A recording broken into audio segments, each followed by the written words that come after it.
All right, Cholo Trucker, M.A.S movies and shows, and here we got the Boogeyman. So over the weekend, I was kicking with my beautiful, crazy local wife. We're looking for something to watch that we haven't seen in a while, and we came across, or I came across, on the movie The Boogeyman. Now I know there's a few other, Boogeyman movies and all, but I'm talking about the one that came out in 2023 with Sophie Thatcher, right? Who's the main star in this movie. Um, and by the way, I'll leave the preview linked in the comment section. It'll be pinned. So we went ahead, we checked it out. I remember seeing previews to this movie somewhat. Not, I don't remember it completely, but I do remember seeing some previews to this movie, and I'm like, oh yeah, but I couldn't tell you, right? Like, for example, if somebody said, hey, that the Boogeyman movie, I mean, just the name the Boogeyman, I could probably guess, right? But if somebody said, hey, do you remember the previews? I would have been like, yeah, I do remember seeing the previews, but I couldn't really tell you exactly what the previews were throwing out there. Obviously, I can make out that, oh man, it's a boogeyman, right? So let me go ahead and give you guys my thoughts on this movie. So, basically, you have a family, a father who is a therapist and his two daughters, right? His teenage daughter who's in high school and his little daughter who you see here on this picture. Um, there's no mom around. Mom died, I believe, probably like a year or something before the movie starts. So you never really see mom in the movie. You don't see her die or anything like that. So you could see that they are, or is it 6 months that she passed away? Yeah, it's something like that. Nonetheless, mom died, wife died, and they're all kind of struggling with it their own different way, right? Um, the teenage daughter looks like she's taking it the worst. She's kind of becoming very rebellious. She's not really doing anything bad, but she's also struggling in high school with a couple of other jackass, high-ass dog, that just want to be bullies and all. And she feels like she has one best friend, but that best friend is befriending the kind of bully friends that are bullying her around. Anyway, um, this thing that I guess we'll refer to as the boogeyman, I guess attaches itself to the vulnerable.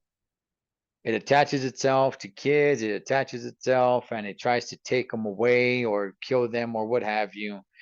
And it does it to a family, and the only one that survives is a man. And he goes and he tries to tell the therapist, and he's all like, listen, right? The therapist who lost his wife with the two daughters, he works out of his house and he says, hey, listen, I got nobody else to tell this to.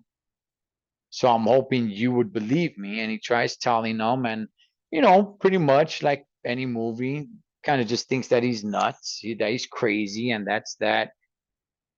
And look, eventually, man, the boogeyman starts targeting his daughters, right? The little girl you see here is the first one on his hit list.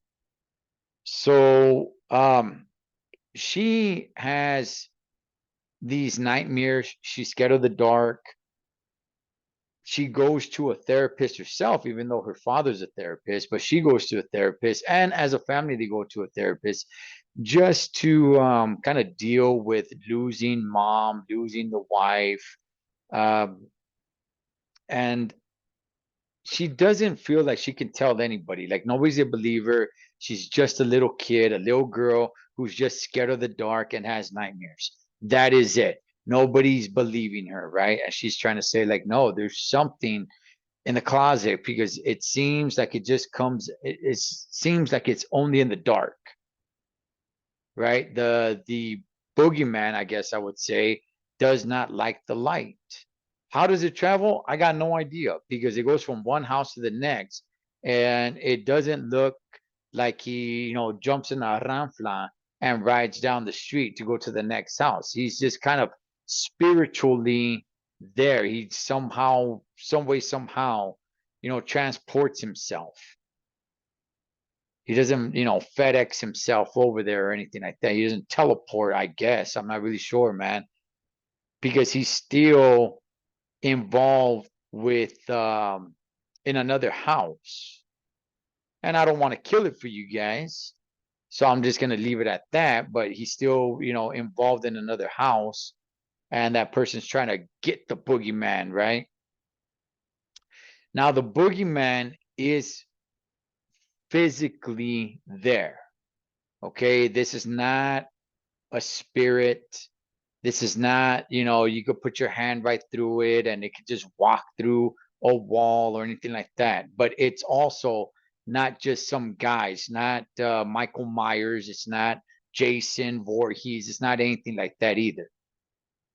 It's some sort of monster that can just appear in the dark.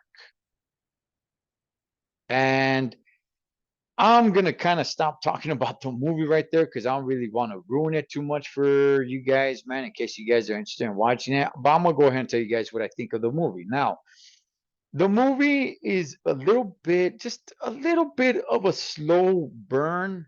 Um, but I don't really notice that until probably like towards the end of the movie where I'm like, huh, okay. Yeah, I guess it did start off kind of slow because it did enough to keep me engaged, right? You don't have to wait. You don't have to wait for like, half of the movie to be over before you spot, the so-called boogeyman.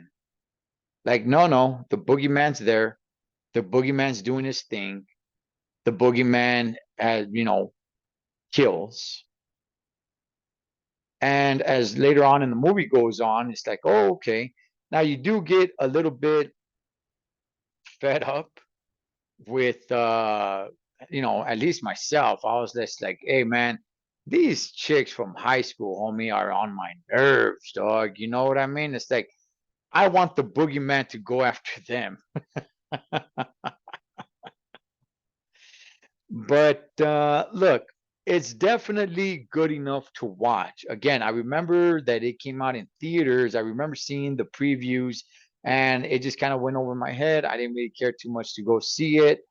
And you know what? I'll tell you guys this. I don't regret it. I don't regret not seeing this movie in theater. If I saw it in theater, um, I might have been a little let down, right? It's not worth watching it in theater and paying the money to go watch it in theater. But if you can watch it at home, if you got the time and you want to go ahead and check it out, check it out. Is it scary? Is it gonna, scare you out of your calcetines? No, actually, it's not. It's not that scary. Actually, it's probably not that scary at all. But I will say it is entertaining in a scary way, I guess is the best way I would say it. So it's not gonna, creep you out. You could definitely watch it alone for those scaredy cats that are like, oh man, I don't want to watch a scary movie alone. It's not, it's not scary like that. But it is entertaining, it is intriguing, and it did keep me connected to the story all the way through. And it is I would say, in between decent and good. So I would just say it's good enough. If you got time on your hands and you want to go ahead and watch a so-called finger quotes scary movie because you got nothing else to do, yeah, throw it on and it won't disappoint you. But if you got a lot to do and you need to make time to watch this movie, nah, just wait till you got some time. But nonetheless, decent movie. I enjoyed it. The Boogeyman, Total Trucker, M.A.S movies and shows. I'll catch you guys on the next one.